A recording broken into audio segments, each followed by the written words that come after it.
Hello everybody, welcome to Wake Up and Smell the Tauntaun, the greatest Star Wars show in Staten Island, New York. I'm your host, John Matthew, and today we're going to go over the latest episode of The Mandalorian, Gunslinger. It released on Friday on Disney Plus, been out for a few days, and I've had some time to marinate my opinion on it. And I'm not going to lie, I'm going to come right out the gate and say it. I was really bored watching this the first time. A little bit sleepy, but I didn't fall asleep watching it. There was nothing really pulling me in. This was written and directed by Dave Filoni, who I really respect and love. In a lot of things he's done for Clone Wars and Star Wars in general. He's George Lucas's protege. He's a really talented dude, and he knows his Star Wars. But I do think he needs to get more practice in with live action and working with actors. And this is a good place to practice. People are really excited for The Mandalorian right now because it's the first Star Wars show ever.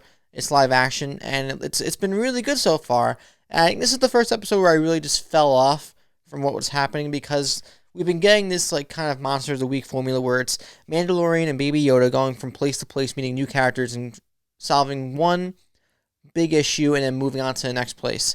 But no real story happening, no real plot progression. It's kind of just them fleeing from other bounty hunters and other bad people out there. And I don't have a problem with that. It's just making it engaging. I wasn't really engaged with this episode for the most part. The opening scene is appropriately cheesy. It's ridiculous. So I guess on their way to the next place, they got swarmed in by some random bounty hunter or somebody who's out for them with a tracker that was placed on Mandalorian and or Baby Yoda, and guy gets blown up. And it's ridiculous. And that I didn't mind. I thought it was a cute way to open up the episode. And then we go to Tatooine, and we get a lot of different environmental changes since we last saw it in New Hope. It's the wretched hive full of scum and villainy, but you don't really get that wretchedness or that scumminess or that villainy either in this. It's just kind of desolate and empty and boring. And it's even Mos Eisley Cantina is just kind of it's run by droids, which is funny because that dude hated droids in New Hope, and now he's somewhere. They have a job? Is he dead? The whole thing with the woman Amy Sedaris, who was taking care of Baby Yoda while Mandalorian was away. I didn't care for her performance at all, and it wasn't her fault, but she was just performing for a different tone than what I thought would be more appropriate for this show. And whatever she was told to do, I don't put that blame on her because she did what she had to do, but it just didn't feel right for the episode. Tonally, it just felt really off. And then also, Bobby Cannavale's son, Jake Cannavale, plays that young, try-hard bounty hunter who's trying to get into the guild, and he's trying to be really cool. He's got an ear piercing, so that's how you know he's cool. He's got ear piercings. The character didn't really work for me. Then they take this journey through Tatooine on the speeder bikes that we've seen in Return of the Jedi from that famous Endor scene to find this other really nefarious, supposedly, and malicious bounty hunter who tries to snipe them off from miles away. But at some point they get to her, and there's some betrayals. Mandalorian goes to get a dewback to bring her back to the cantina in Mos Eisley Spaceport. But at some point, Jake Cannavale's character kills this bounty hunter, supposedly, and he goes back. The Mando goes back, and there's a little hot situation where, blah blah blah. I figured she told me that it would be more valuable to take you in because you have that Beskar armor and la la la di da. It'll get me into the guild quicker, la di da di da. And then some stuff goes down, and this guy gets shot and supposedly killed too. And then we're off to the next adventure. But yeah, just not a very eventful episode. Kind of a couple of things happen. Same thing as the last few episodes, and then we move on. And that seems to be the formula. I don't know if we're ever going to progress the actual plot, or we're just going to get more of these little situations moving forward. I mentioned in previous videos that it does seem to be like the same thing over and over again. I just wish we had a little more meat to like really chew on. It's not really. It just feels it's like very shallow right now.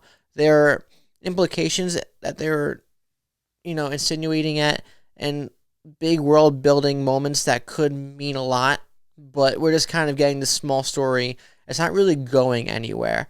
It's just kind of these two cute Baby Yoda and Mando just doing their thing.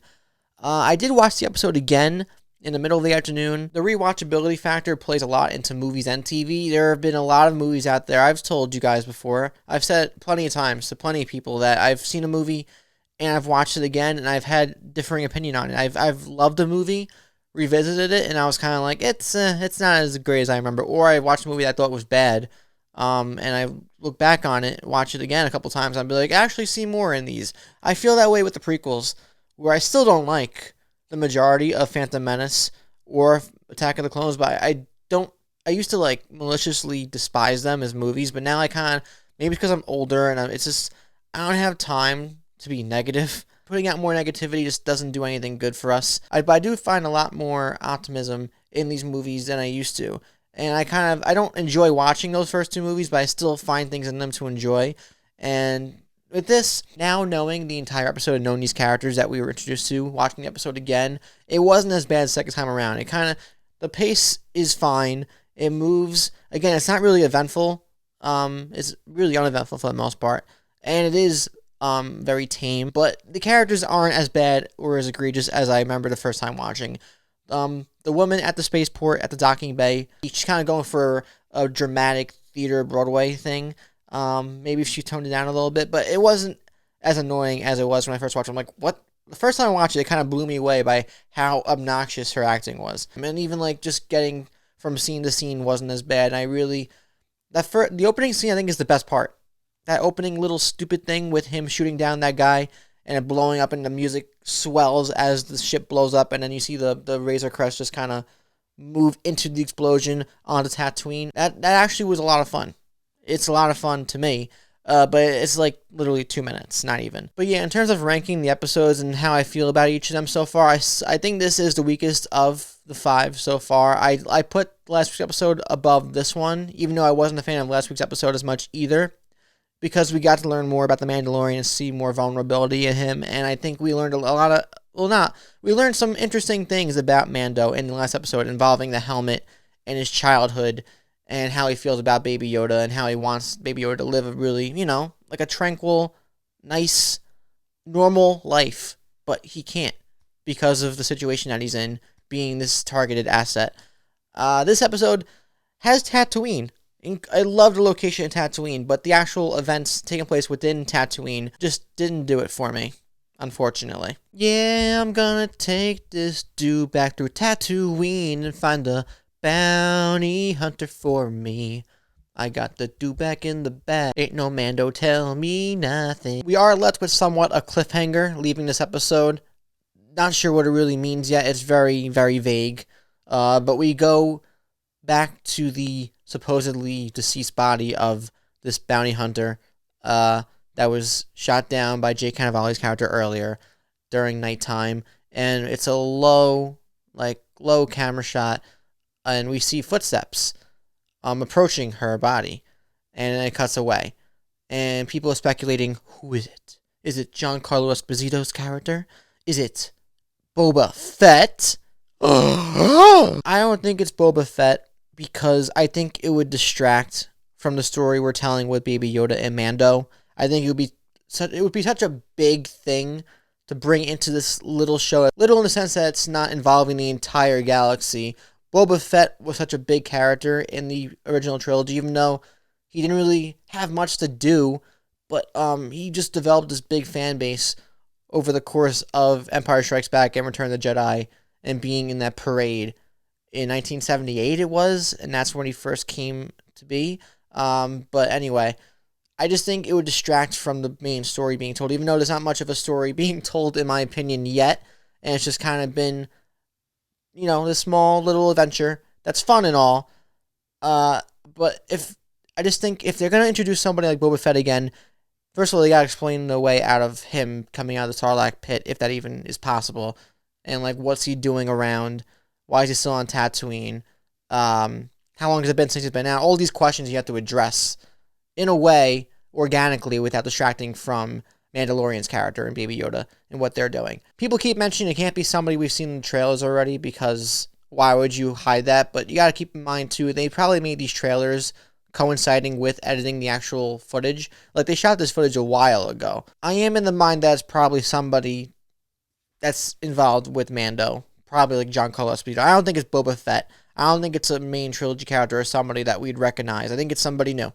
Just trying to, in a weird way, just kind of be like, you guys should be look out for this Mr. Boots here, because Mr. Boots is going to be a lot bigger of a threat than you may realize. I don't give a damn about Boba Fett coming out of the Sarlacc pit. I know he came out in Legends and all that, but I don't let him have digested in Sarlacc pit for 1,000 years. We don't need somebody out there in the comments. Please tell me what good can come out of bringing back Boba Fett besides being just extreme fan service, because I don't understand it personally. I think the character had a decent story in Clone Wars. A nice little arc. I just don't see how to integrate Boba Fett back into this world and tell an interesting story for him without him distracting from everything else that have been shown in this show so far. But yeah, that's my opinion for this week's episode of the show. It was average at best, but it didn't resonate with me, so I wouldn't say it's a good episode in my opinion, but you may have thought differently. On the internet, a lot of people actually really enjoyed this episode, so again, just my opinion. But I want to know from you guys down below, what did you think of this week's episode? What was your favorite part of it? Least favorite part of it? Did you agree or disagree with the performances of Amy Sedaris and Bobby Cannavale's son Jake? The bounty hunter and the woman at the docking bay. Do you think their tone was on or off? Do you agree with what I was saying there? And what do you want to see from this show moving forward? And who do you think Mr. Boots is? Is it Boba Fett? Or is it somebody that we've seen in the trailers before, like a Giancarlo Esposito, or somebody completely different, maybe? We're on Tatooine, so it could be anybody. If you enjoyed this video, thank you for watching it and going through all the way. If you want, please leave a like. Ring that bell so you'll get notifications about future videos coming out on the spot in the moment when they release and are uploaded to YouTube. And if you haven't, subscribe, because I'm losing subscribers like crazy lately, and I'm not sure why. Not that it really bothers me, but I do wonder why I'm losing subscribers at like a very rapid rate. Maybe I'm past my time. Maybe I'm just this old fossil. I've been doing videos since 2012. I don't know. The YouTube algorithm has destroyed me. But yes, thank you guys for watching. Again, I really appreciate the viewership and the love, any kind of love. And I'll see you guys next time. May the Force be with you always. And it's not Boba Fett. It better not be. And if it is, they better have a good explanation for it. See you guys next time.